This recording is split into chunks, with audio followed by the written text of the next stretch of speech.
This is a series of lectures about the idea of the canon in cinema. Exploding canons might sound more like Charge of the Light Brigade than talking about why some films are rated or valued more highly than others. But that's what I'm going to be talking about in this lecture.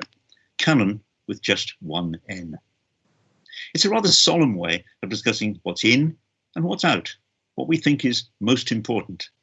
The idea goes back to antiquity, and it's more often been used in talking about, for instance, which books made it into the Bible, or what belongs in the canon of English poetry, or American novels, or abstract expressionist painting.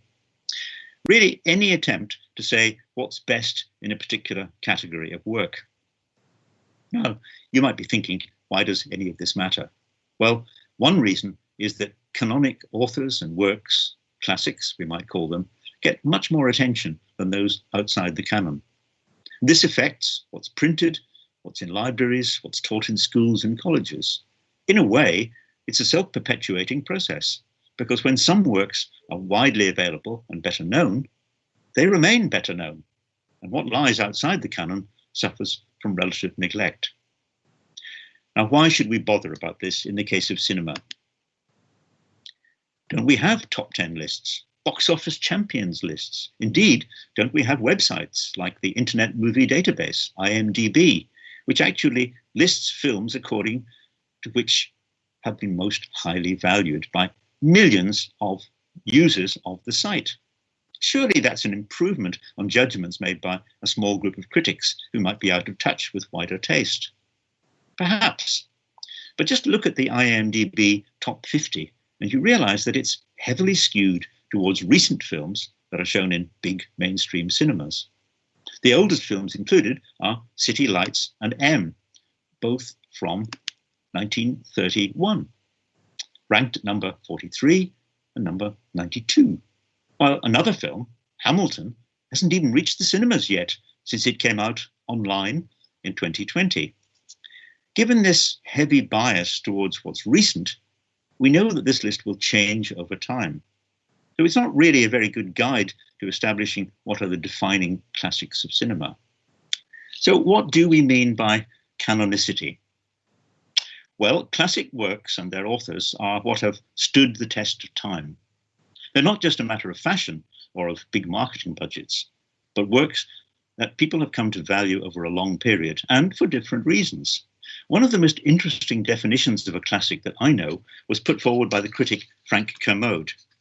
Here you see Frank Kermode, who I was privileged to work with at one time when we worked on a big exhibition about the millennium and the apocalypse back in the year 1999. Frank Kermode's great series of lectures on the classic really explains a shift in the meaning of classic, which he traces across history.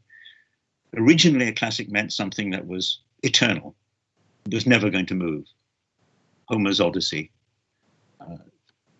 something of that kind. But there's a more modern sense of classic, which has come to be perhaps the most important for us, and that is works that embrace change, plurality, and secularization. For Frank Kermode, what makes a work classic in the modern sense is the capacity to be revalued over the long term. Now, for us, of course, Shakespeare is at the core of our sense of a classic. But actually, Shakespeare's position wasn't that widely accepted until the mid-18th century or so. Before that, there were many attempts to improve the plays and to make them acceptable. But through the 19th century, Shakespeare became central to histories of English literature, buttressed by star performers making their name in the plays, and of course, the birthplace of the Stratford-on-Avon tourism industry. Suppose we draw a parallel for the history of cinema. How about Charlie Chaplin as central to the history of cinema? English literature may be a much bigger field than the history of cinema, but the presence of Chaplin is absolutely central to almost every history of cinema. Is this because he was supremely popular in the late teens and 20s? That must be the reason. But also perhaps because of the esteem in which he was held by the first critics and historians of cinema. So fast forward now to the moment when critics were invited to vote for the first time for the top 10 greatest films of all time. That was in 1952. It was organized by the journal Sight and Sound. And the result, which you can see there on the left, was that 2 of Chaplin's films were in the top 10, which really proves just how canonic judgments had become embedded. Considering that very few of those who were voting in 1952 could have refreshed their memory of Chaplin's Gold Rush or City Lights, they must have been relying on memory or reputation or a combination of these. Now, cinema canons are very different from literary ones because they're premised on cinema having been a global phenomenon from the start, even if it became dominated by the early US studios in the late teens of the last century. Literary canons obviously have a strong basis in national literatures, French, German, Russian, etc. But cinema is assumed to be international, which leaves a problem for national cinemas, which may have little visibility on the world's screens. And this problem is acute for one cinema in particular, Britain's, in view of the shared language, shared personnel, and shared facilities. UK as, if you like, Hollywood's extra studio. So we have familiar cases, for instance, of Stanley Kubrick making all his films really in Britain, Star Wars, early Star Wars films all being made in Britain, and Harry Potter, but being made by an American studio in Britain. It's confusing. Canonic ranking often reflects critics' desire to pay tribute to the importance of some non-American national cinemas at periods in cinema history. So Soviet, Japanese, German, Italian, and French films have all been represented in lists of great films since 1952, along with American films. 3 British-born directors have appeared in the Sight and Sound top 10 director lists of 1992 and 2002, Chaplin, Hitchcock, and Lean. But we can assume that these were all there on the basis of their American studio-backed work. Historically, only one British film has ever appeared in the Sight and Sound International Critics 10 Best list, and that's David Lean's Brief Encounter, which very briefly was number 10 in 1952. Subsequently, the highest British entry has been The Third Man, coming in at number 35 in the 2002 poll. So what does this poll tell us? And there you can see how Brief Encounter figured very briefly back in 1952. And then, by the way, the figure on the right there is Penelope Houston, the long-serving editor of Sight and Sound, who really steered the magazine towards becoming a central resource in terms of taking the temperature of world cinema. And there is a brief summary from the Sight and Sound website of how the poll has gone every 10 years since. You can actually check this out on the BFI's website for yourself and see what the shifts have been, and indeed what the shifts have not been, because for a very long period indeed, the single film that dominated, that came number 1 decade after decade, was Citizen Kane by Orson Welles. You see the figure of Welles standing at the center there. That was only changed in 2012, which was the last of the polls, by Hitchcock's Vertigo rising to the top. What do these 10-yearly polls really tell us? Well, essentially, what they tell us is that critical opinion has been very conservative, very conscious of precedent, very Western, and largely static for 50 years. There were a few small changes in 2012, but not so many. However, alongside critics' polls, of course, we have many other kinds of polls. We have IMDb, as I've already mentioned, and we have box office. Box office results, which are perhaps unique to cinema as a measure of, well, value, certainly a measure of success. As we all know, films are routinely judged by their early release box office, resulting in a financial canon which bears little or no relation to a critical canon. In fact, While I was working on a study for the British Film Institute back in 2007, Stories We Tell Ourselves, which was about the cultural impact of British cinema, I made the point that any measurement of the true cultural impact of films would need to take account of a growing number of other indicators. Neither the Sight and Sound 10-yearly poll nor box office ranking are remotely adequate for judging the cinema canon. So what is? Well, in Stories We Tell Ourselves, we proposed an extended range of indicators. Restoration. Does a film get restored? Does it appear in new formats like DVD? Does it go online stream? Even the ranking in retrospective polls. But here we were only dealing with British cinema. Later, in another study for the British Film Institute and the Film Council, which was called Opening Our Eyes, we looked at the wider picture. What did cinema, all cinema, mean to a statistical cross-section of British citizens of all ages and ethnicities? Here, of course, not surprisingly, with the range of films picked out was much, much wider and much closer to, although not the same as, the box office ranking. That study was done in 2011, and it was done at a time when soon after the release of the King's Speech. So the King's Speech played a very important part in that study. It was very fresh in people's minds. If we repeated that study today, we would get, again, very recent films that people have seen that are fresh in their minds. Some of the most interesting, frequently cited films were Schindler's List and Avatar and Slumdog Millionaire.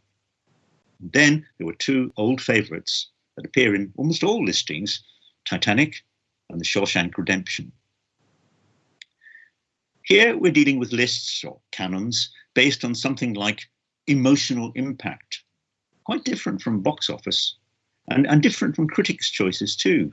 Schindler's List was widely shown in schools as part of the modern history teaching of the Holocaust. Shawshank Redemption seems to be very much a product of the video and the internet age, and it's long come top of the IMDb polls, which really make it one of the most popular films of all time. But the two Cameron films are really rather interesting. The two films directed by James Cameron, that is. Titanic has led to a fantastic boom in, let's say, Titanic tourism in Belfast, my own home city, with a museum and a lot of commemoration of the fact that the Titanic was built in Belfast. Avatar, when it was released in cinemas back in 2010, really introduced digital cinema to the wider world, as well as 3D. So video has certainly had a huge impact on canons of all kinds. Viewers have been able to collect their own personal libraries and to review these films endlessly. And for instance, in our survey, Opening Our Eyes, we collected very high scores for Star Wars, Lord of the Rings, and Dirty Dancing, which are much, much reviewed films. In 2022, next year, Sight and Sound will almost certainly carry out another worldwide poll of critics and filmmakers. And that'll be the first since streaming became a worldwide phenomenon. It'll also be the first, of course, since the pandemic, which I believe has changed our relationship to cinemas past and present. Many other factors, the Me Too movement, Black Lives Matter, these will all have an effect on the films that we decide are the greatest films of all time. Can they be reflected in simple lists of 10 best? Or will generational, locational, and other factors lead to a splintering of any consensus about the best films? There's another consideration too about canons, their impact on programming. I would argue that canons underpin much programming, whether it's the programming of cinemas, when cinemas reopen, let us hope, or television, of course, or video, or indeed streaming platforms. For instance, when we launched the BFI's original video catalogue back in 1990, and this is the speech that actually I drafted for Sir Richard Attenborough, who was then chairman of the BFI, to introduce the connoisseur video label, which he was very enthusiastic about doing. We launched that at Sotheby's. I would argue that video has had a huge impact on the way we think about the history of cinema. When we launched it, our intention was not to offer video as an alternative to watching films in the cinema, but really to make very important films available which simply could not be seen in cinemas. And here's a very good example. The Seven Samurai, Akira Kurosawa's great film. There was only one print in Britain at this time. It was a huge, heavy, expensive, valuable print, and the distributor was not prepared to let it be widely shown, certainly not for single screenings. So really, if you lived anywhere outside of London, where it was shown occasionally, you had very little chance of ever seeing the Seven Samurai.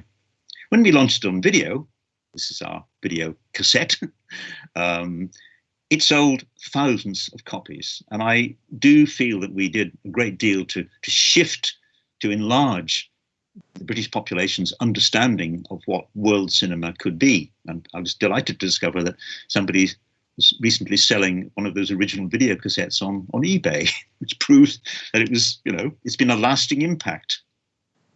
So films like The Seven Samurai, the work of Jean Renoir, the work of Orson Welles, Max Ophuls, the core of art house film repertoire, this was made available finally on video, which brings us back to where we started. Is there a core curriculum of works that are generally agreed to be good, important, and worth studying in cinema? Should school children, for instance, be taught alongside Shakespeare, or maybe instead of Shakespeare, the works of Alfred Hitchcock? Or is all this ranking and selection just old-fashioned? But if it is, what do we put in its place to encourage viewers to range more widely? Programming, whether it's for cinemas, channels, streaming platforms, involves making choices. This one rather than that one. And it involves taking audiences with you. Today, with streaming increasingly important, the way that most films reach most viewers, certainly under current conditions, we are seeing what may be a massive shift in taste that will ultimately affect the future canon. In my next 2 lectures in this series, I'll be looking at what may change the film canon. Will it be demands to break out of the tradition of white male directors, or to range far beyond Europe and North America? Maybe we'll discover if the Sight and Sound poll is run again in 2022. Let me end this first lecture by quoting the great Italian writer Italo Calvino, who was also a passionate film enthusiast as well. Calvino wrote a famous article, Why Read the Classics? And he gave a total of 14 reasons why we should read and reread the classics. I've adapted that, putting film in place of book. And here is Calvino's list in the filmic version. I think it still makes sense, and I'm pretty sure that Calvino would have approved of representing his reasons for valuing the classics in terms of film. And can I just suggest, while you read this slide, that if you want to sample for yourself some of the great films that did come top of the poll in the Sight and Sound critics poll, you could find online Orson Welles' Citizen Kane, or Vittorio De Sica's Bicycle Thieves, or Hitchcock's Vertigo, the 3 top films during the entire history of the Sight and Sound poll. That might be good preparation before you tune in for the second of these lectures. Thank you.